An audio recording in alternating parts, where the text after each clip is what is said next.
All of us humans, at the core of our emotional DNA is a kind of longing or reaching for that we all have for a kind of better world, a more perfect world, a more beautiful world, a more shining world. And so you write the play, and so you create the invention, and so you have the love story.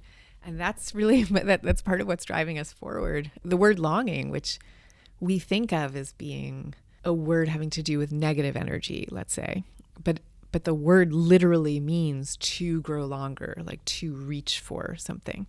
And I think if we could understand that better, we could better create the conditions that would give rise to create more creativity, more innovation in the workplace. Business casual. We talk a lot on the show about how to get ahead in your career. We hear from entrepreneurs who share their founding stories, creators who offer brand and marketing insights, lots of career hacks that we hope will inspire you. But one thing I've been thinking about and actually tweeting about a lot recently is how to be a good, pleasant human at work, and how it's just a vastly underrated characteristic. Many of us think about work differently after the collective trauma of being in a pandemic. How do we navigate all of this pain and loss when we're at our jobs? Should we even try to deal with it at work? Well, today we're speaking with author Susan Cain, who is a truly inspiring guest. Fast Company named her one of its most creative people in business, and her record-smashing TED Talk has been viewed over 30 million times on TED.com and YouTube combined.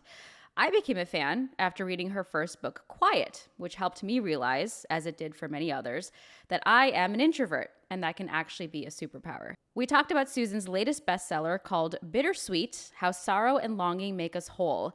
She gives a voice to employees and employers who want permission to feel more human and honest at work and not rely on relentless optimism. So I got a bit vulnerable myself in this conversation and brought up my therapist more than once. Some of the things Susan brought up are things I'm working through with my therapist. How we might feel forced to hide negative feelings and put on our emotional superhero costume at work, and how it can be emotionally draining to not be your full self in a world where we've been increasingly defined by the work that we do. I absolutely loved this conversation, and it honestly made me feel seen. Susan is the best, and I hope you enjoy this deeply personal chat as much as I did. That's next after the break. Today's Business Casual is brought to you by Real Vision.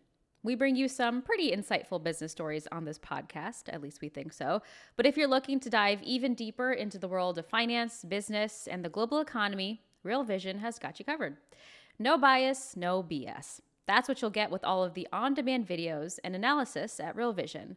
Plus, Real Vision gives you access to financial info that was largely kept behind closed doors, the stuff that's actually important and affects your wallet, investments, and your future. Ready to become a real expert in investing, business, and the economy? Get started with Real Vision's investor psychology course at realvision.com/businesscasual. That's realvision.com/businesscasual. Susan, hello. Excited to have you on. Hi, Nora. Thank you so much for having me. I'm a big fan. Your book, Quiet, is what first made me realize I'm an introvert, because I like people, I'm gregarious, but I thought I was extroverted for so long, and now I know the power of being an introvert. So thank you for that.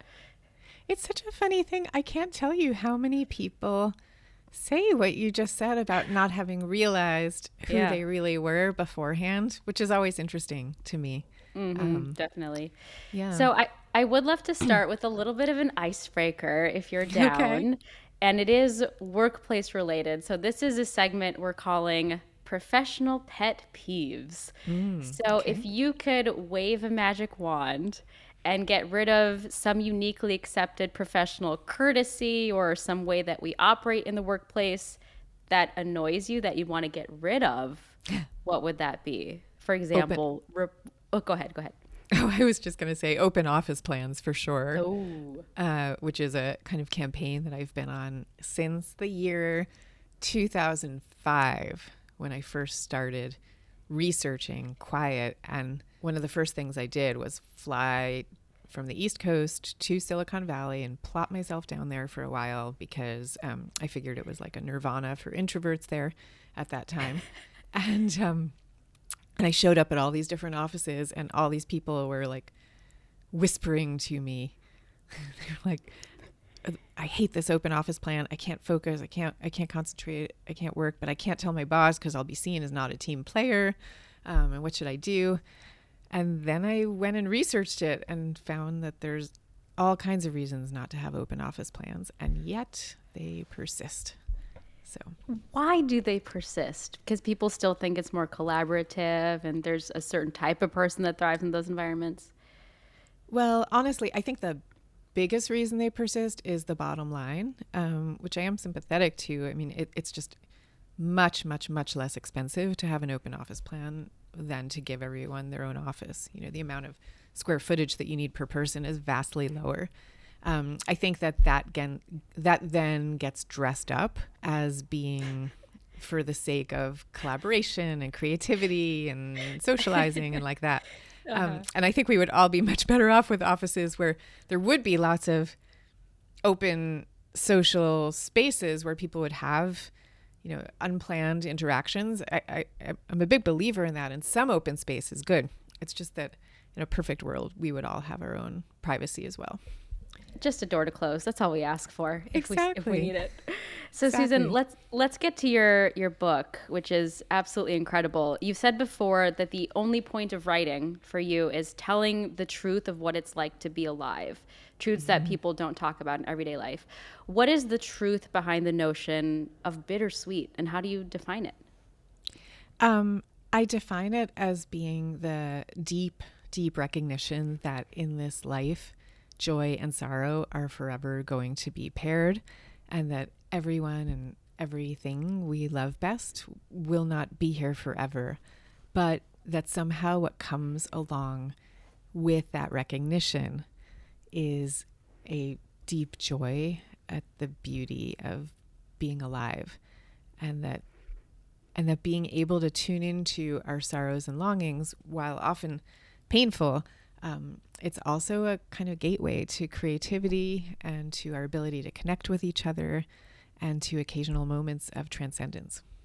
One of my favorite parts of your book is the relationship to music that you write about. It's been transformative to you and helps fuel the focus of the book. You would listen to what your friends would call funeral music in your dorm room, the sad minor key music. And it got me thinking about one of the most powerful musical experiences of my life was performing Tchaikovsky's Piano Trio in A minor. I'm a violinist. And the last movement literally turns into a funeral march at the end. And I'm playing these high, almost painful notes on the violin. It's supplemented by low, sustained, deeply sad notes by the cello and piano. And I just felt like a different person. I was moved by it. I still think about that moment. It was many, many years ago, even more so than all the happy stuff I've played in my past. This pull towards sad music and sadness generally, what does that tell us about humanity? Yeah, and I had goosebumps just now as you were describing your experience playing that music, because why the goosebumps? I mean, I think partly because I know exactly what you were describing, and also it's like very meta. It's that the reason that that so many people love this kind of music so much is because, above all, it connects us with each other, because the music is expressing the pain that is sometimes involved in being alive, and pain that we don't have that many avenues for expressing in everyday life. And the music is kind of saying, hey, you and you and you know, we're all together in this. This is something that we all feel, and we understand each other. And we're going to, you know, take this further step of turning it into something beautiful. But I really do think at the end of the day, it's connection and it's love that that is getting expressed. And that this is one of the things that we humans automatically do. I mean, like the word compassion, which has become such a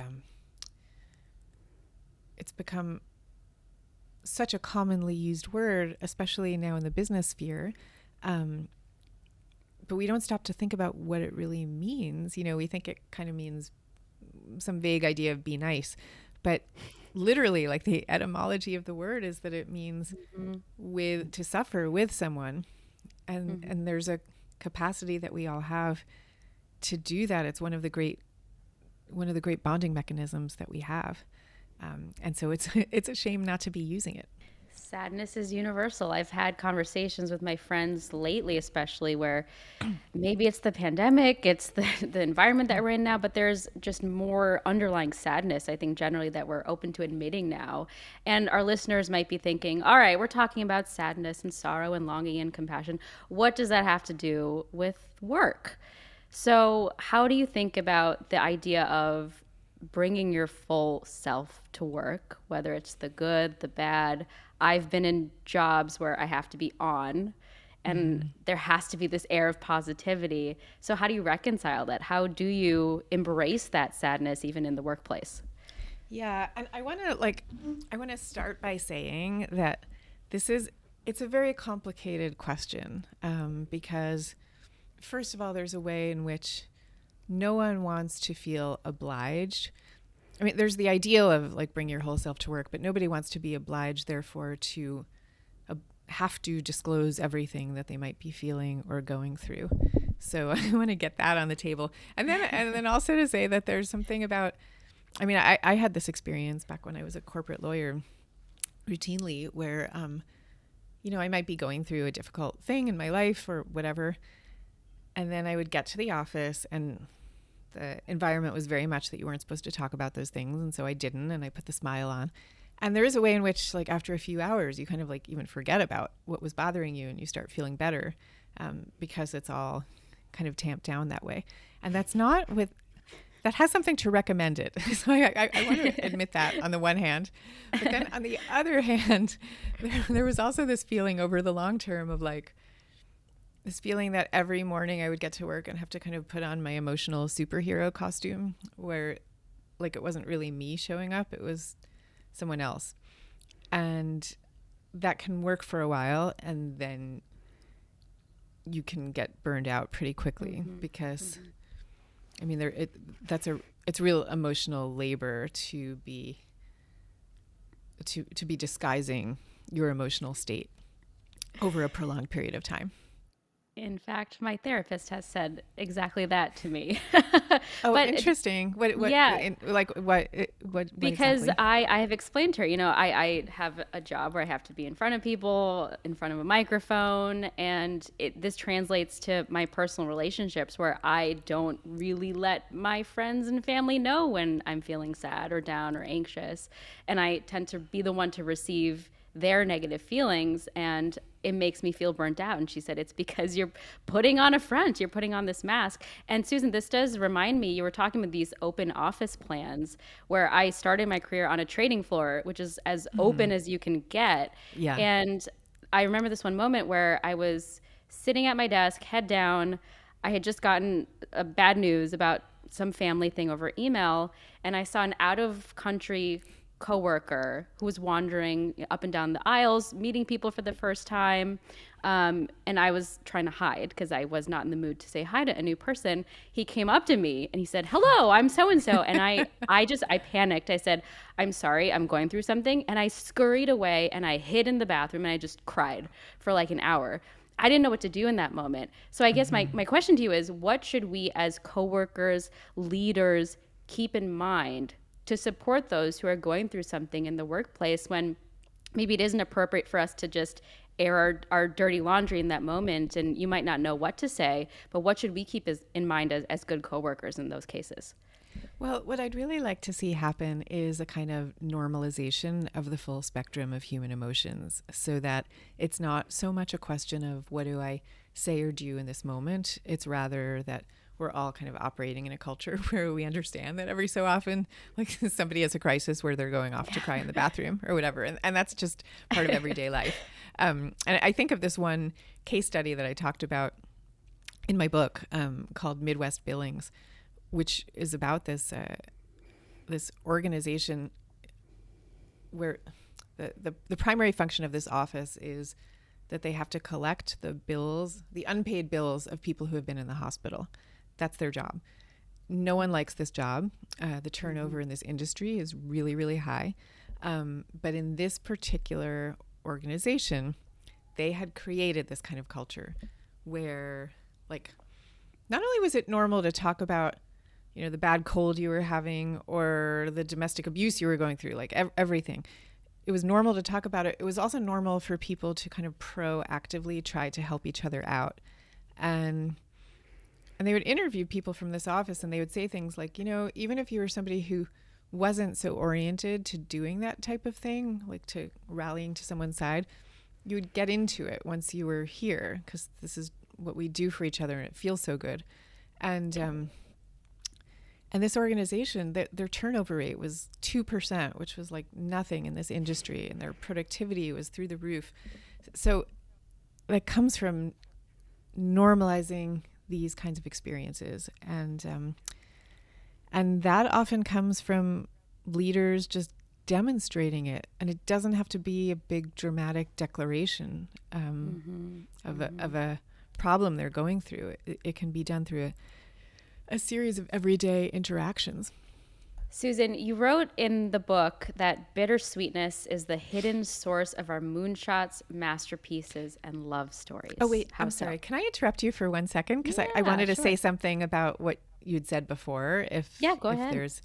Go for it. I was just going to say, when you were talking about how you have to be so much in the public eye and how this all plays out, this is actually something I've been thinking about a lot as I've been on my media tour for this book, because I'm interacting so frequently with media hosts, and I literally observe the transition between, the moments before we go, and I'm the same way, the moments before we go on camera, and then the moments when the camera is rolling, and there's so much energy that we all invest into being on, and being on involves smiles, and it involves positive affect and all kinds of things. And I think we're not fully aware of how much energy gets directed towards that, because it's also the people who are listening to that amped up version of real life. So that then feels like real life, so we kind of like keep on presenting in all There's our an facets, expectation, exactly. something that's not real. Yeah. And for me, we're getting personal, but we'll just lean into it. And for me too, another thing I'm exploring with my therapist is how I mirror people that I'm talking to. So my energy level will sort of match the person that I'm interviewing. And sometimes if, it's like a low energy person who is not really saying too much, I feel like there's even more energy expenditure that's required of me to get the collective energy level up, where it does not feel natural for me. So there's just a lot to consider. It's not just for those of us who are on camera. It's, you have to make presentations at work, you have to perform in meetings, and there's this air of performance all over the workplace, which I think is really interesting to think about. Thank you for touching on that point, Susan. Okay, back to bittersweet. You write in the book that bittersweetness is the hidden source of our moonshots, masterpieces, and love stories. I love that. What does that mean exactly? We all of us humans, at the core of our emotional DNA is a kind of longing or reaching for that we all have for a kind of better world, a more perfect world, a more beautiful world, a more shining world. You see this longing expressed in religions. You see it expressed in our literature, in our movies, in our children's books, and it's also what propels us forward to engage in any kind of creative act. To turn nothing into something. It's because someone has some kind of like a shining vision of what the world could be in some improved manner, and so you write the play, and so you create the invention, and so you have the love story, and that's really that's part of what's driving us forward. Like the word longing, which we think of as being a word having to do with negative energy, let's say, but the word literally means to grow longer, like to reach for something. I think if we could understand that better, we could better create the conditions that would give rise to create more creativity, more innovation in the workplace. Because the fact is, it doesn't always, well, I mean, excitement is a great ingredient for creativity, but it's not the only ingredient. You know, there's this other ingredient of like tuning into what we're feeling on a really deep level that is also part of the creative sauce. And we're not tending to let that in enough of the time at work. This idea of turning your sadness or longing into creative endeavors, I wonder if there's something that could be sort of unhealthy there, where you know you're in your sadness and you feel like you have to create some piece of content around it. There's kind of a joke amongst TikTokers, Gen Z TikTokers especially, where they film themselves crying. You're crying, you're sad. Now's the time to make a piece of content because people will relate. But when do you think it's okay to just sit with your emotions and let them happen versus when it's makes sense to push it or funnel it into a creative endeavor? Well, if you're doing it for performative reasons, you know that you're not in the right state of mind already. So like when you talk about the TikTok videos, like if you're thinking, oh, I should really perform this emotion right now, that's probably a good sign that it's not like a helpful place to be. So, and we usually do have to kind of be with our emotions for a while before we do something with them. And this, I don't know, I just want to say your question is something that I do struggle with, because the last thing anybody who's going through a difficult time needs is then like the further self-pressure or cultural pressure to be like, and now, you know, you should go, you know, paint a painting. So it's not that so much. It's more like leaning into this desire that humans have to make meaning out of the things that happen to us. And we tend to just do this instinctively, whether we're thinking about it or not. You know, we like with the pandemic, suddenly there's a lot of people applying for medical school and law school. I'm sorry, not law school, medical school and nursing school.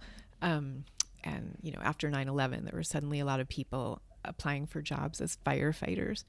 So there's just this thing that we do where like something bad has happened, and then, you know,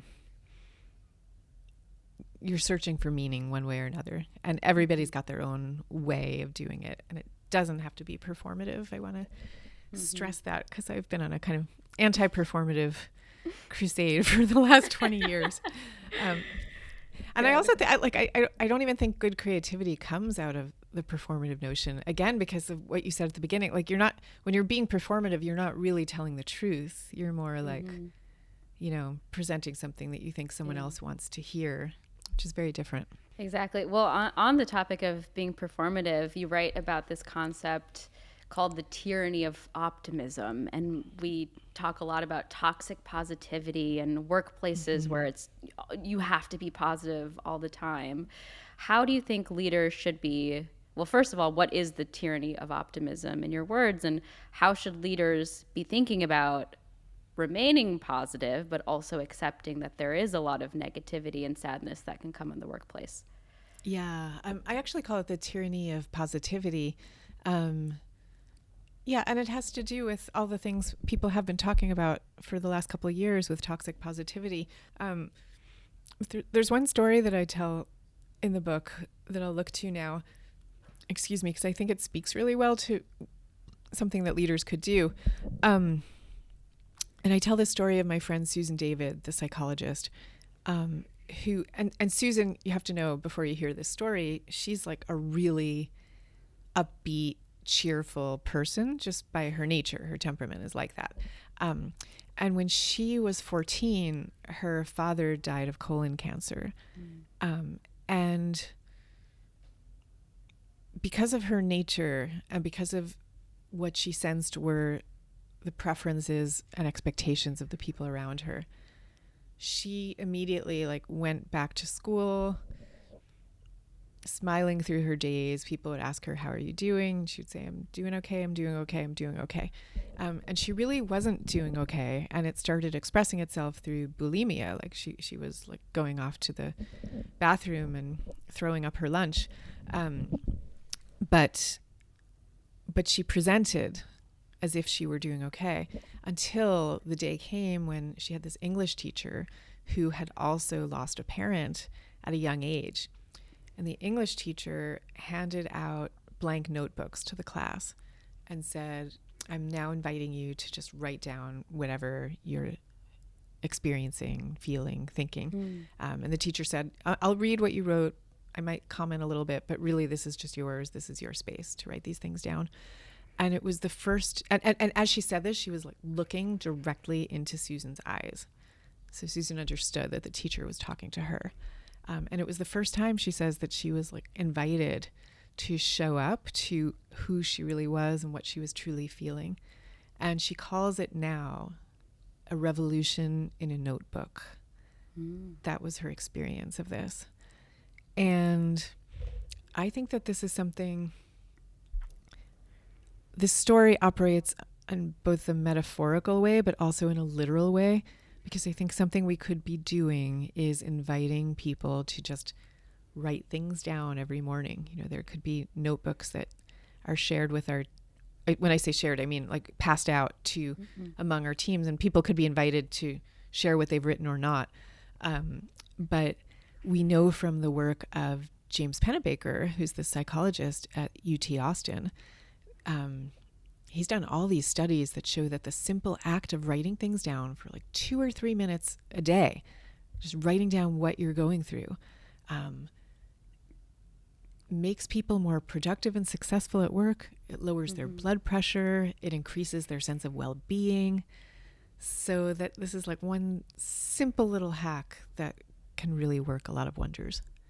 And with people maybe being more open to accepting and being transparent about what they're feeling, the sadness, the longing at work, and all the grief we've collectively gone through during the pandemic, do you think there's been a shift or will be a shift in how we think about productivity and hustle culture and work in this still pandemic environment, post-pandemic environment?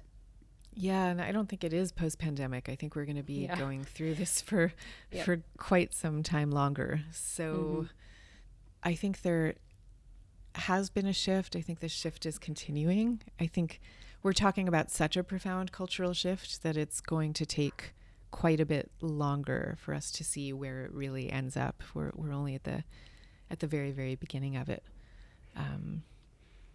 But yeah, I think, talking about shifts, I'm thinking of a friend of mine who is a CEO of a small company. And I remember him telling me, it was like probably 5 or 6 or 7 years ago when I first started researching this book.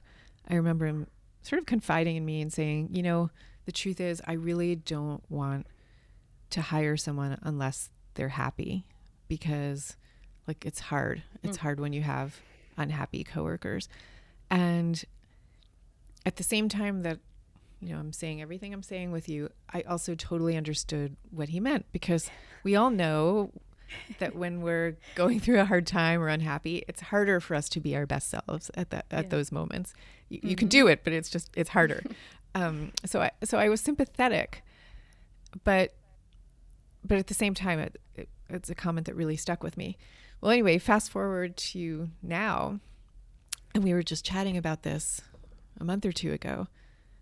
And he said, "Oh no, I don't feel that way anymore. Now on our team, we just like tell each other everything, and everybody's going through stuff because we're all humans." And he just kind of completely relaxed around that whole expectation.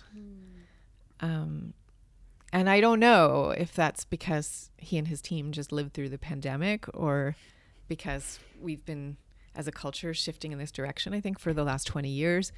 It's hard to pinpoint it, but it was a very illustrative shift.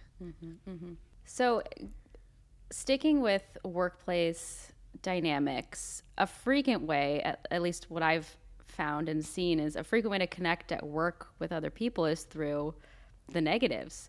You complain about coworkers, you're lamenting the system, you're lamenting management. It's almost easier to connect on the bad stuff than on the good stuff. Do you have a hypothesis as to why that is? And do you think it's a good or a bad thing?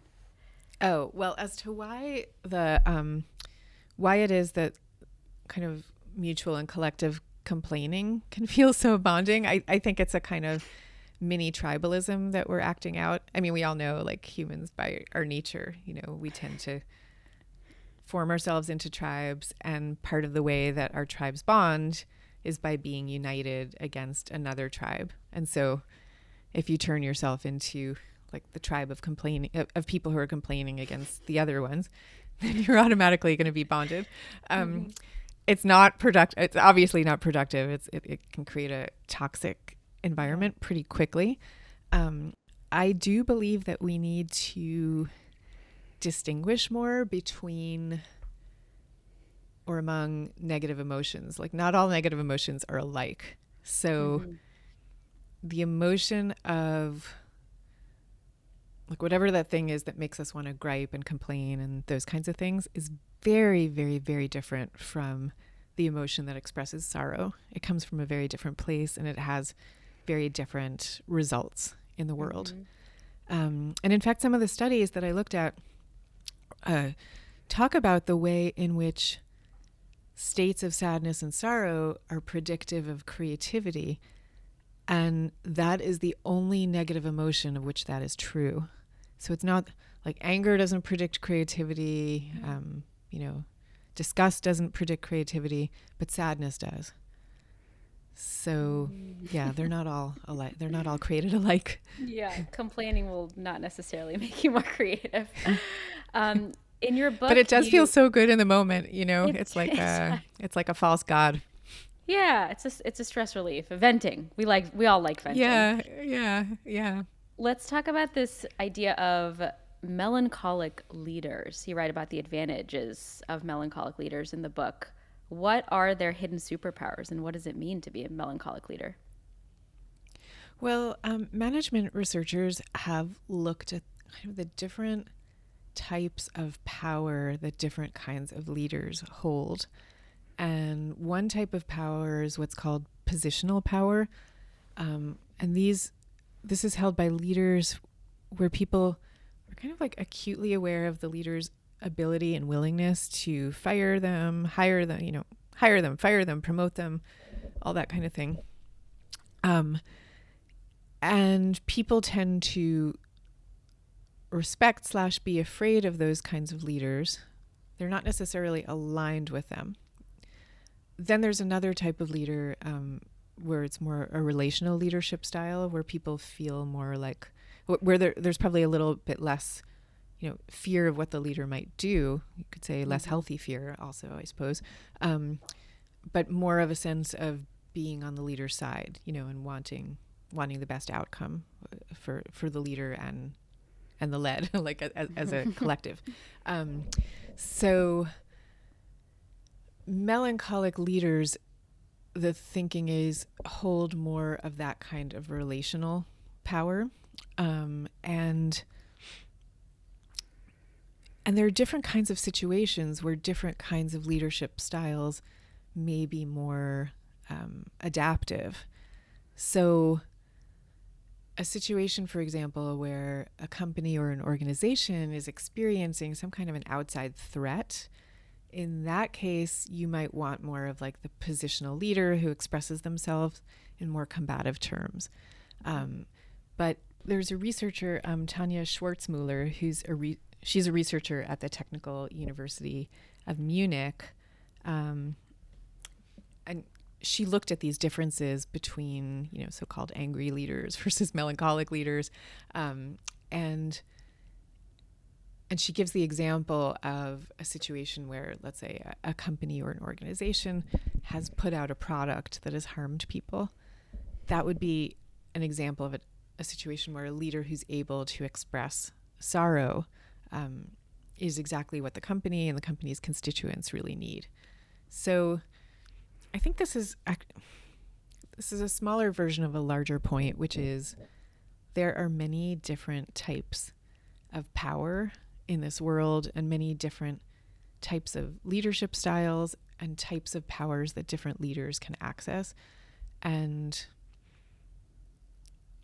a lot of kind of the game of having a good life and of having a good work life is using well the kinds of powers that come most naturally to you, and learning to use the ones that come a little less naturally as needed, but really being able to lean in to the powers of your own particular style.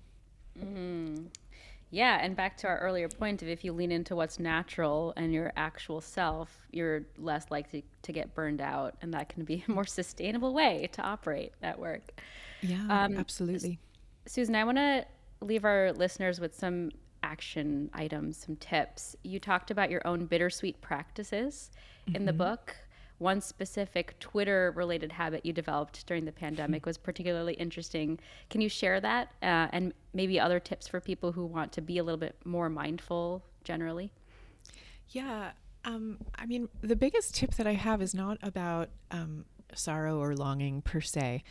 It's about really leaning into beauty, like not in a passive way of like, oh yeah, it's a beautiful day today, but like really proactively looking for beauty in your life. And we actually know from research that like in our culture, we put a lot of emphasis on creating art, but consuming art has just as profound an effect on us. It releases in us the same feelings that being in love does.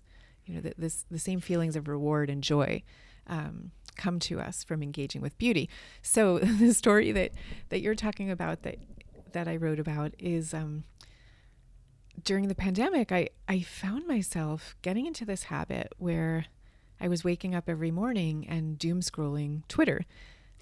And I decided to like turn that around, and I started very deliberately asking people to send me the names of their favorite art accounts, and I started following all this art. And before I knew it, my whole feed is like full of art now. And then I started every morning, especially when I was writing, by choosing a favorite piece of art and sharing it on social media. And it was such an incredible practice because, I mean, first of all, I was like beginning my day with a grounding in things I found deeply beautiful. But that also started to attract a community of other people who cared about the same thing and liked the same art, I guess. And so it was this kind of community of kindred spirits where we were all gathered around for nothing other than beauty itself. And beauty is really just it's a kind of proxy for everything that we think is most deep and true and expressive of love. So it's the state we really all want to be in, and we would want our organizations to be in. So I think that this is a practice that companies could use very easily and constructively, to just have moments where people share with each other something they find beautiful, and maybe to create spaces physically around the company or online where these things could be posted. That could really shift a vibe. Oh, that's wonderful. Embrace the beauty. Be proactive about the beauty if you're a company leader. Susan, we have a couple of bonus questions for you for some bonus segments. The first is for a segment we call Shoot Your Shot. So this is where I ask you what your moonshot idea is, your biggest ambition, your wildest dream. It could be personal. It could be for others. So this is your chance to shoot your shot. So go for it. Well, I mean, okay, so I've already experienced my wildest dream because since I was 4, my wildest dream was to become a writer. So that then happened. But I will tell you that what I think about, I'm going to give you an unorthodox answer to this question. When was this? When my husband and I first met, it was pretty early on. So this was like 15 years ago or something like that. We went to see this documentary about the poet Billy Collins. And Billy Collins, in this documentary, he said something like, I don't have a lot of money, but I am a millionaire in time. By which he meant he could spend his time the way he liked to. He would wake up every morning and look forward to a day of time to do things he liked best, to spend it with people he liked best. And that's what I think is the real goal at the end of the day, to be a millionaire in time. Oh, that's beautiful. The next and final question, Susan, is what is the best thing you saw this week? It could be a video, a TikTok, a episode of a TV show, an article, just something that made you happy that you saw out there. Well, I have just started to read a book that has not come out yet, but it will soon. It's by the psychologist Dacher Keltner, and it's called Awe, like AWE. And it's all about awe, and how we get into that state and why it matters so much. And that's something that matters really deeply to me, and there's no one better on earth than Dacher, who's a scientist at Berkeley who's been studying this stuff all his life. There's no one better than him to guide us through this. So yeah, that book. Wonderful. All right, Susan, let's leave it on that note. Thank you so much for the time. I feel like a different person after this interview for some reason, but I think it's all for the better. So thank you, Susan, for joining us on the podcast. Oh my gosh, thank you so much, Nora, for having me. We're kicking off a very special new segment on Business Casual that we're, for now, calling Brew's Tweets, featuring our very own super duper awesome producer, Bella Hutchins. As if Bella didn't have enough to do already, we're making her do this. Hello, Bella. Hi. This is your debut, your vocal debut on Business Casual. This is all very exciting. So I'm glad you're here for this first Brew's Tweets because it has to do with workplace culture. So the concept of this segment is simple. We choose a question that's been posed by the main Morning Brew Twitter account, and we react and respond to the comments that came out of that question. So for context, before we get into the question itself, when did you graduate, and what has your workplace experience been like? Because it's very different from mine. So I graduated college in 2020. Working at Morning Brew is my first job. I've never been in an office. I've never not worn pajama pants while working. I love that. So you haven't had a lot of in-person shenanigans in office places. It's all basically virtual for you. Yes, fully. Fully virtual. Okay, so this question is perfect. This tweet from Morning Brew. The question was, what is your workplace pet peeve? So neither of us have seen the answers yet, and we're going to open them up in real time and react. See if we agree or disagree with the comments, and see if you even know what we're talking about, because you haven't been in an office. I think that's going to be the main thing. Okay, so again, the question is, what is your workplace pet peeve? So we're both clicking on the first comment. The first thing here is thermostat battles. Do you even know what that would reference, Bella? Actually, I had an internship once, and it was always really cold. Is that what we're talking about? Yes. And the men want it cold, and all the girls are like, I'm really freezing. Exactly. That's exactly right. Women are inherently colder. So in the office, the coldest office I ever worked in was a trading floor, and all the women had blankets on their laps, sweaters, vests, because it was always set to the level of what the men preferred. So, okay, you get it. Look at me. I know temperature stuff. Amazing. I had an internship once in an office. Okay, the second thing is unnecessary reply all emails. This one's obvious. No one likes those, right? That one's obvious. No one likes those. I feel like, I'm with you there. Have you accidentally ever replied all when you didn't mean to? Yeah. And it's really awkward because then you have to follow up and be like, sorry, I didn't mean to reply all. And you have to do that via reply all. Sorry, please ignore. Yeah. Literally. Oh my I have definitely been the one to reply all and say unsubscribe when there's a chain of emails and responses happening where everyone's replying all, and I'm like, unsubscribe, please stop. I'm done. So Wow. yeah, I used to be rude Savage. on emails. I'm such a savage. Okay, next one is unnecessary meetings. Yeah. Okay, yes, definitely. But I will say, I feel like I interact with people so infrequently that I don't think it bothers me as much as it would if I was like in an office and had to go sit in a what do you sit around, like a circular table? Sorry.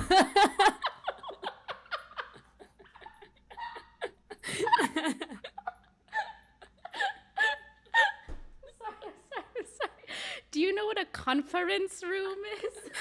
Oh yeah, I've seen those in movies. What is it, a circular table?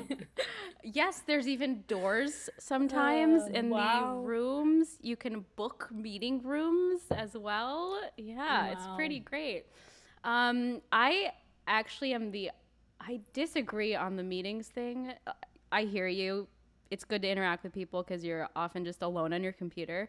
But I like it more when it's in person. I like in-person meetings, and if there's a lot of them, that's fine because I feel like there's less energy expenditure for me if I'm having lots of in-person meetings. But back-to-back Zoom meetings for me is just very exhausting. So I think maybe we disagree a tiny bit there.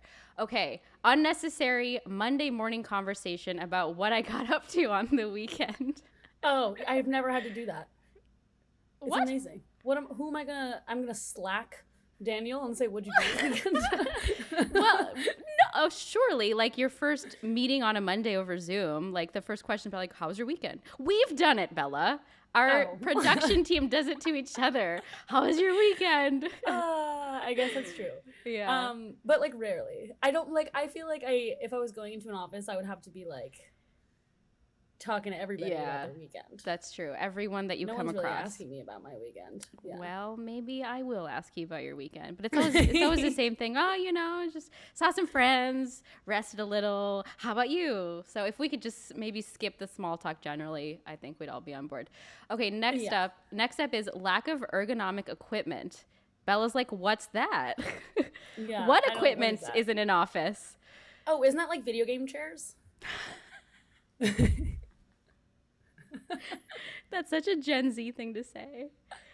Because it's like Twitch streamers and TikTokers and stuff, YouTubers like do sit in video game chairs, but most offices don't have video game chairs.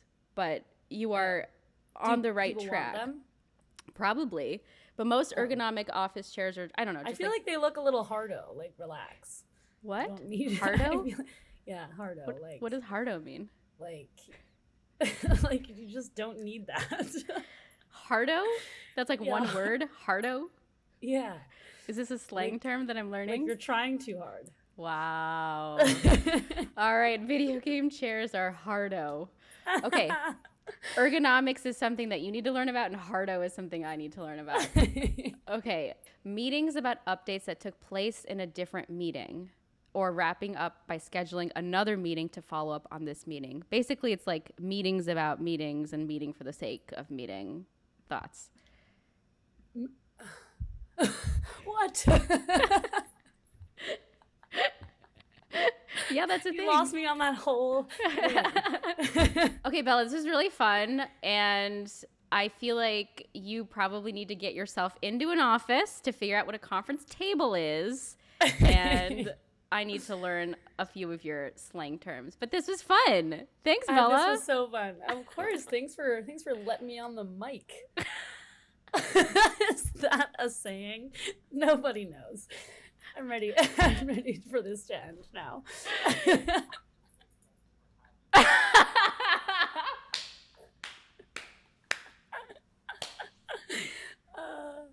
That was my favorite guest we've ever had. Business casual.